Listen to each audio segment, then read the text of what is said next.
Well, welcome to today's program. On Straight Talk, we have Nick Morris, who's the CEO of Western Paper and also a distributor director with the ISSA Board of Directors. Nick, welcome to our program. How are you today?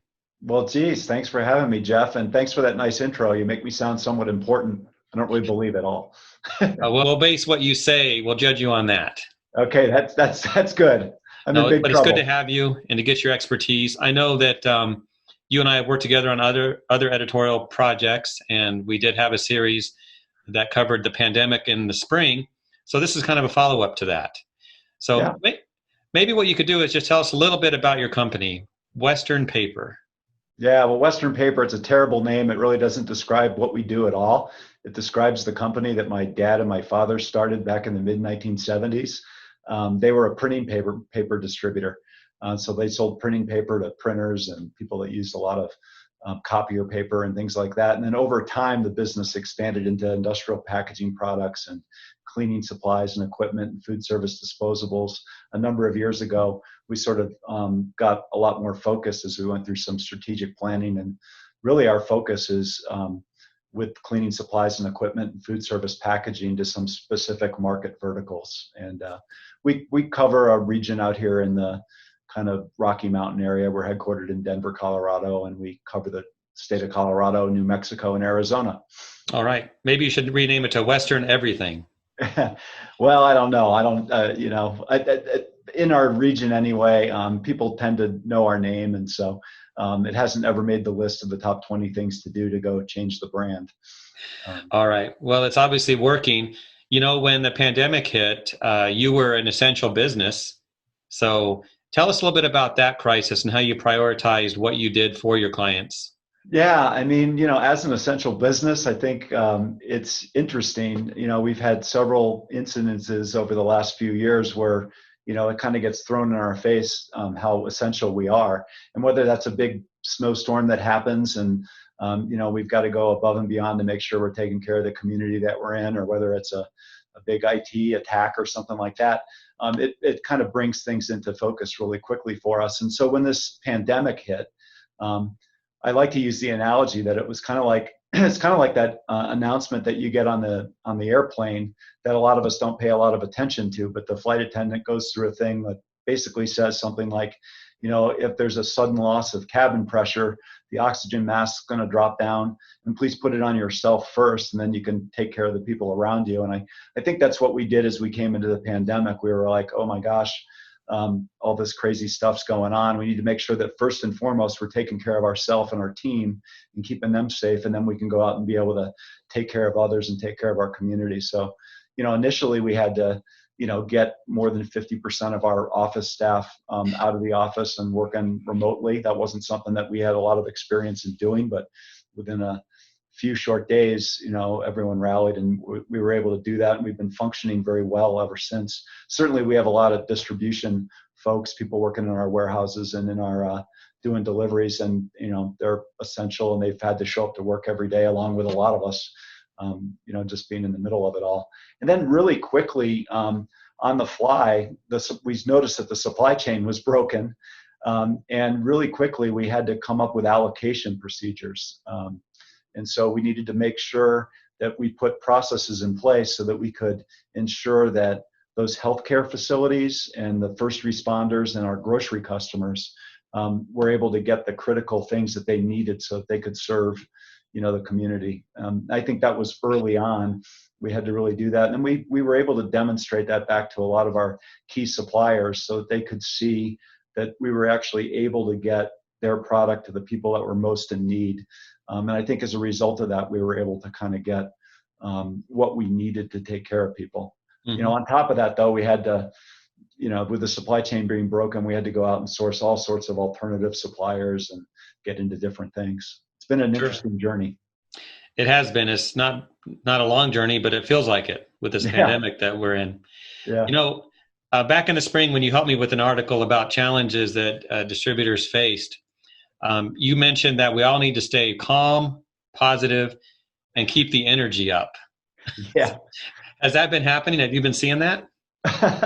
Yeah. I mean, I think for us, it was really a mindset thing. And we came into this and we're like, okay, back in March, we were kind of looking and doing some forecasting, and we were on a roller coaster ride. We had this surge like a lot of people in our industry experienced, and then things started to drop off as businesses were shutting down. And I think we had to have we had to look at this thing, and we went, okay, well, we're definitely going to be needed here. People need help in the cleaning and sanitation world.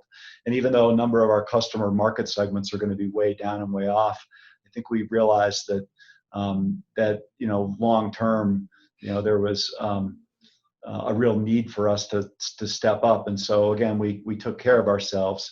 I think we had a mindset that if we didn't have product in our facilities, if we were tightening up too much, then we weren't going to be able to take care of people. So we actually increased our inventory to record levels.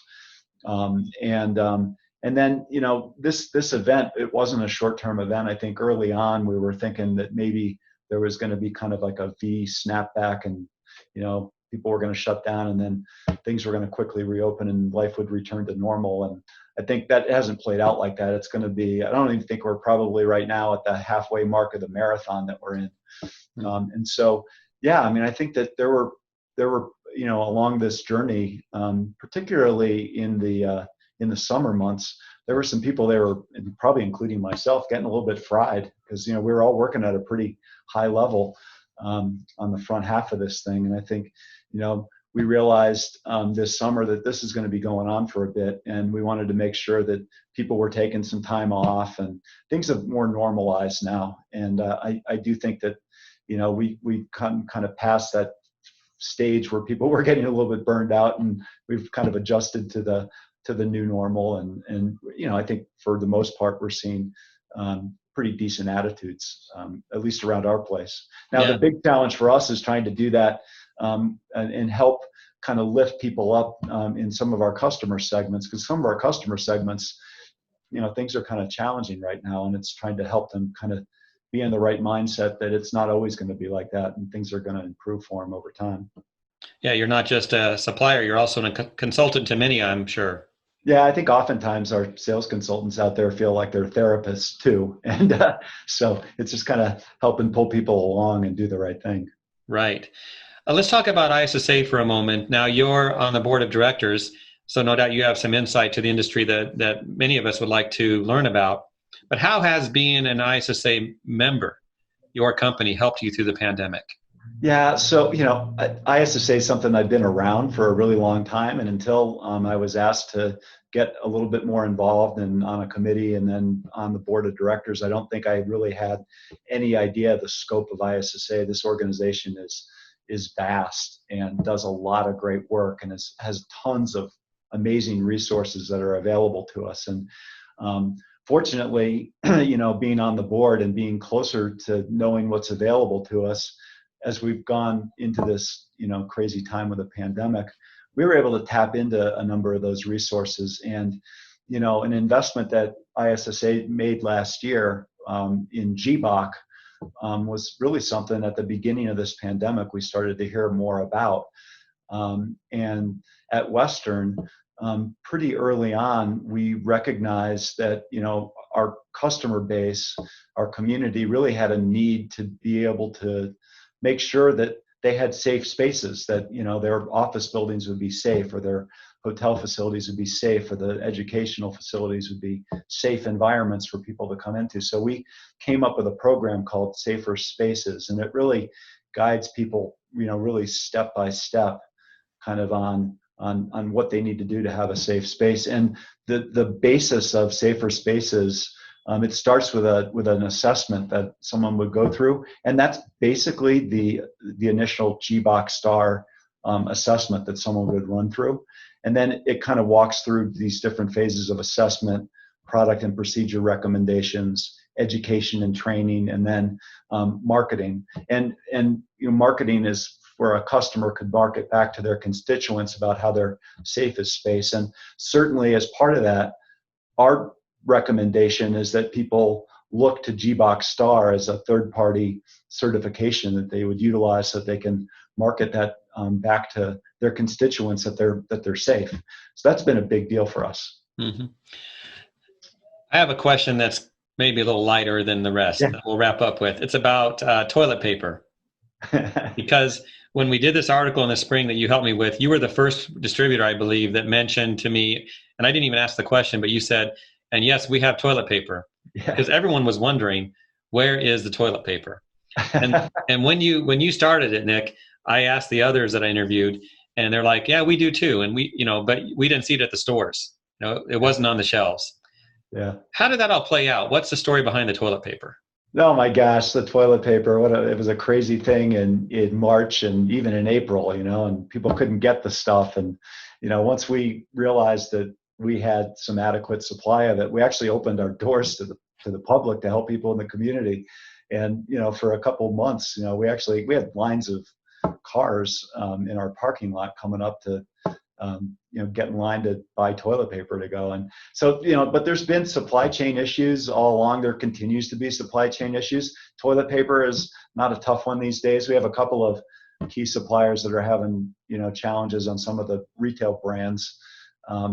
But we're good with that. And right now, kitchen roll towels is something that people are having a hard time with. We have kitchen roll towels. But we might be struggling with a couple of the big brand names. But probably a couple categories that are really tight right now are wipes. And those are going to be in short supply probably through all of 2021. And then gloves. And there's a huge shortage with gloves worldwide. Supply is I think something that like maybe it's come back to maybe 60%, 70% of where it had been, and then worldwide demand is up 300-400%. So there's just a tightness there, and people are struggling with that. And ever since the beginning of the pandemic, that being a big category for us, we've been buying gloves like crazy and trying to do our best with these allocation procedures to be able to take care of the people that need to have the product. So the fun continues. We're still going to have lots of opportunity and a lot of challenges thrown at us and opportunities to kind of rise to the occasion here for the next several months. Well, with all the cleaning products out there, Western Paper being one of the suppliers of these, the world must be cleaner than ever before. The world is definitely cleaner than ever before. And it's funny at the board meeting earlier this year, the ISSA board meeting earlier this year, we were talking about the vision that we have at ISSA, which is to really change the way that the world views cleaning. And what a tremendous opportunity we've had through this whole time to change the way that the world views cleaning. It's now something that is something that's front and center, and that people are actually marketing about how well they're cleaning things. And glad that we can be part of it. Absolutely. Well, Nick, thank you for your time, and we'll let you get back to making sure your customers have everything they need. Okay. Thanks for the time, Jeff. We appreciate it.